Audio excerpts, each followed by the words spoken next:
Yan. So ito po yung motor na nabili natin, 2023 model Suzuki Venice. Yan. 4,000 ang odometer nito, ang mileage nito, Wala pa siyang hindi pa nare-release yung plaka niya kasi nga February lang to nakuha. Ibinenta ito ng 56,000. Kaya pagkapos biglang nag-notify sa akin yon, minessage ko kaagad. Kasi nagtitingin din ako ng motor. Maganda pa. O, panalo pa siya. Panalo. Ito kung saan binili. Wheeltech. Tapos yung nagbenta, yung seller. Ito yung subdivision nila. Makikita mo 2023 yung subdivision nila, yung sticker nila. Tapos mayroon na rin siyang lalagyan ng cellphone, kung ano-ano kanik-kanik, tsaka charger. Yan. Nakikita niya na yung charger niya doon. Ayan. USB port na rin siya. Hindi katulad ng inilalagay pa sa kotse. Okay, may cover din siya. Tapos maluwag din yung side pocket nito. Tsaka maluwag yung footing nito. Siguro bibili na lang ako ng mat niya. Konting. Abidyan mo lang dito. Ko, wala na, hindi man lang. Yung COVID, wala nang di-inspect. Tubig yan. Ayun nga pala, meron sa office na flu vaccine. Kailan tayo pupunta? Nakikita ba tiyan ko? Wow, ang ganda! Okay, para sa shock Saan to. yan? Sa shock. Ano yung shock? Original? Yan, leather yan. Ano yung shock? Para siya. Shock. Suspension ng motorcycle. Ah. Yung spring sa likod. Okay. Kailangan talaga Venice nakasulat. Venice yung brand eh. Dapat nga Bitoy eh. Bitoy pangalan niya. Oo nga, Batoy. Ito ba, dapat tatanggalin mo ba So, to? ito naman yung Parang mag niya. maulidab. Para hindi Oh. masisira yung tapakan ko. Sosyal. Yan. Magkano yan? Mura lang yan. 289? Oh, diba? Mura, no? May ganyan ba si Silver? Marami. Meron si Silver. Binala ni Nandun. Daddy si Pasok ka sa kwarto ko. Saan yung kay Nandun yung Silver? listahan ni Silver. Ay, baka maano ka dito, oh. Ayan. Mas sumabit yung paa mo dito, oh. Ha? Ayos lang yan. Oh. Pwede. Okay na yan. Baka sumabit yung paa mo Okay. dito. Didikit ko yan. Tapilok ka. May option dyan. Okay. Ayan, habang naglalagay tayo, makikita nyo, umiiba yung kulay. Iiba rin yung kulay nitong isa. Iiba rin ang kulay nito. Ganon din itong isa. Umiiba rin ang kulay nito. Ayan. Ayan. Magkaiba sila, Yung isa baliktad. Ayan, tingnan nyo. Yung isa baliktad din. Ayan. Katulad ng tsinelas ko, baliktad din. Kasi naburyo na tayo, marami pang kulang na hindi dumarating. Naglagay tayo ng mat. Ayan, naglagay tayo na gusto ko yung tela nito. Anti-scratch seat cover. Tapos gusto ko rin yung pagka-leather nito. Yan. Guide ng ating suspension.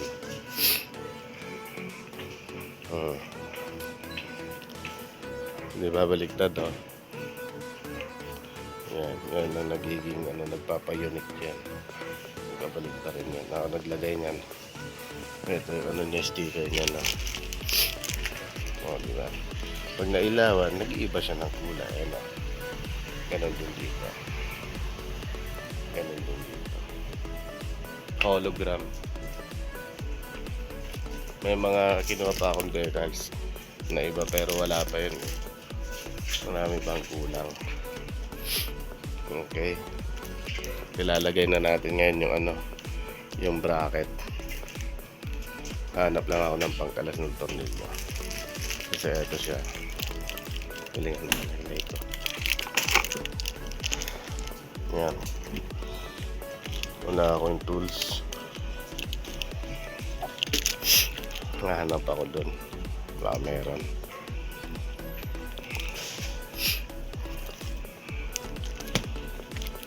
Okay. Lalagay tayo ng bracket. Bubuksan muna natin yan. Kung okay ba to. Katulad ng chinelas ko. Grabe. Heavy duty. Ang bigat. Yan o. Solid siya. Solid. Mga tornilyo niya.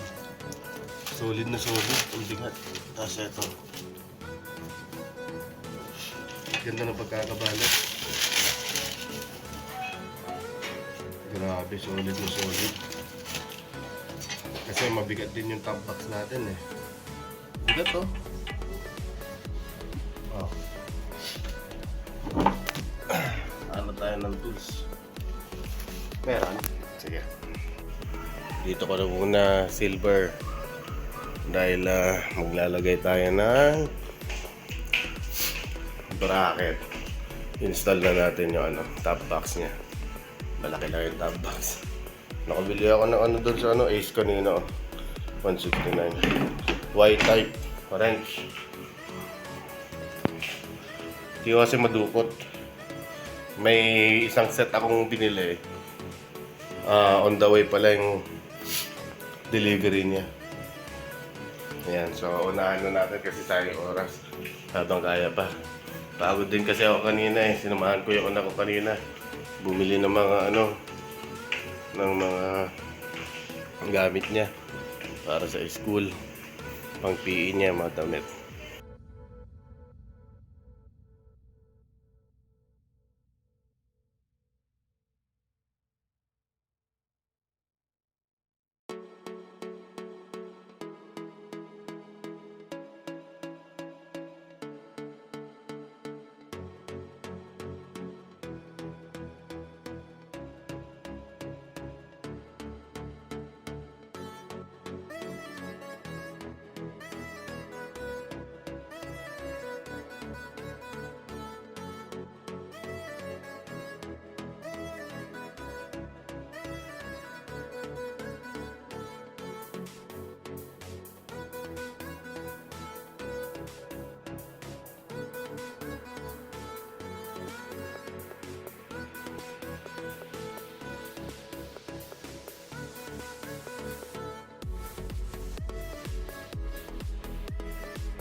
Sakto.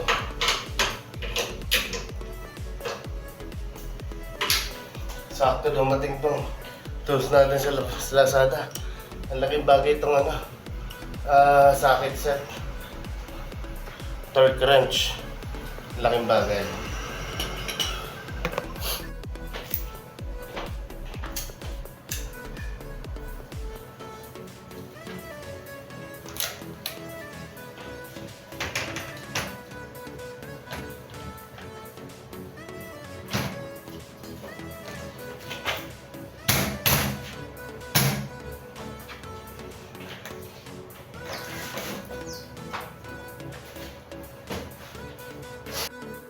A 1,000 years later.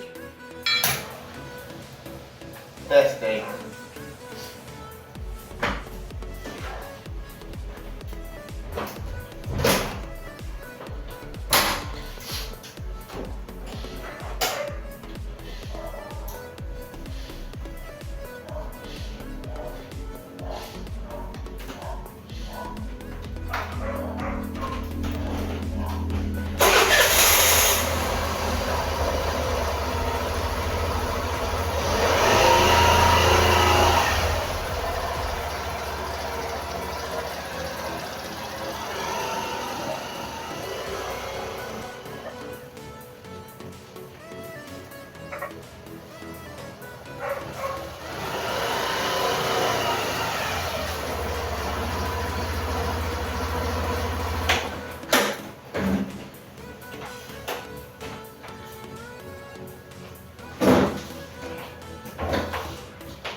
tadyakan. Para ano, bumigat. Pero okay naman.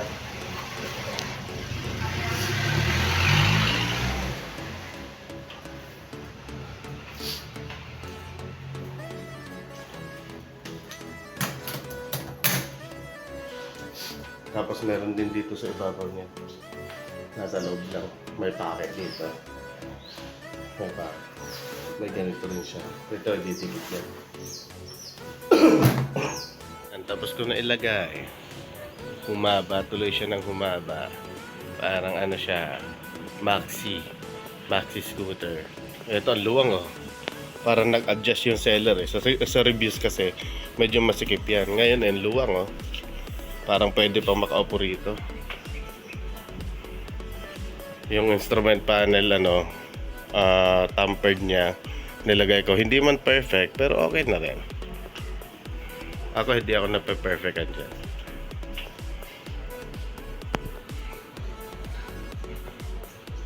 Yan o. Ito, dalawang pares. Para sa ano to dito. Ayan. Yan. Para sana siya dyan. Kaya dito sa gilid. Yan o. Pero nag-decide ako na i-maintain na lang muna yung ano niya, pagkakinis niya. Yan, parehas sana yan. Pares yan o. Kaya pero nag-decide ako na dito na lang ilalagay ito. Dito na lang. Tatanggalin natin to. Yan o. Tatanggalin natin yan. Tinuklap ko na siya. Ito, tatanggalin natin.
So yan na yung pinagbago ng ating motor, no. Ayan, oh. Kikita nyo, oh. Ayan. Ilagay na natin yung ano niya. 5 na ilagay ko rito eh. Dito 4 lang. Tapos yung kabilang side nito 4 din. Nakukoberan kasi hindi ko gaano maano. Okay na rin yan. Ayan. Ayan. Oh. Kasi maitim si Avensis natin. At least pag kayong tatawid siya crossing, makikita man lang pag nagsinarong gulong. Bukod dito sa design nito. Ayan. Ng Avensis. So ang pagbabago nito simula nung nabili natin, nabilan na natin ng mat. Okay. Nabilan natin ng scratch protector. Ayan. Magandang klase ito. Nakuha din natin. Tapos solid na bracket, top box bracket. Ito, naka-extend siya ng konti compared sa mga naunang mga nailabas nila at naibenta. Kasi nakadikit masyado. Ito, naka-ano siya, naka-extend ng konti. So malalagyan natin siya dito ng sandalan na mat. Tapos yung sandalan din dito na letter U shape, nakaganyan siya. Yan, so ito yung mga nabago na sa kanya, naidagdag ito para to sa sa brake grip. Rubber yan eh. Nilagay ko lang diyan. Tapos naglagay din tayo ng protection cover para sa shock natin. Ayan. Pinupunasan lang natin yan. Mga ilang linggo na rin yan. Tapos itong top box nga. Kanina tinanggal ko yung yung cover nito dito, yung sticker nito. At pinalitan ko nito. Yan, Suzuki. Tapos nilagay ko yung reflectorized din dito. Kasi may sticker din yan, tinanggal din natin. So, ginawa natin simple dito sa likod kasi may mga sticker yan. Sa gilid, sa taas. Yan, tatanggalin din natin dito. Lalagay natin yung sandalan niya, yung mat niya na sinasabi ko. Tapos, nilagyan natin ng Avensis Speed dito na sticker. Ayan. Hologram din yan. Ito, Avensis dito. Tapos Speed dito. Baliktad naman. Speed naman dito. So ginawa ko magkabaliktad. Para unique. Yan. Ilang linggo na rin yan. Nandito yan. So yan. Tapos nilagyan na rin natin ng Suzuki dito. Yan o. Yan. Para to sa kotse. 4 na pares yan, 2 long, tapos 2 short. Yung short, yung nilagay ko rito. Tapos binutasan ko na rin siya para sa tornilyo niya. Yan, nakokoberan kasi. So nilagyan natin to para to sa kotse. Side strip seal para sa kotse yan. Yan. Oh. Ganyan din doon sa sa kabila. Ang nangyari, 4 lang dito na sticker na ilagay natin. 4 kabila na ito, 5. Nagkamali ako rito, 5. Pero okay pa rin yan. Tapos sa kabila niyan, 4. Hindi naman mapapansin yan. Oh. So ayan yung mga nabago. Tapos yung tempered glass niya. Yan, syempre. Yan.